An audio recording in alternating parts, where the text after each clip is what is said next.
think. I basically do it because I'm interested. Well, first food. This is like sustainability, I guess.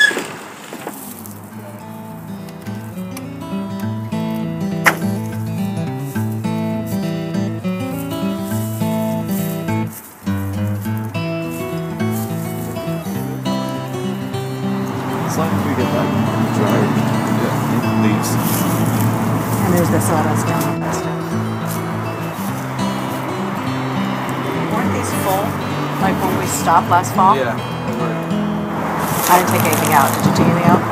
So it really broke down into something much, much smaller than it. Yeah, definitely. I remember putting like bag after bag in here with like armfuls of sawdust and leaves, and it just turned into nothing. So it must be good stuff though.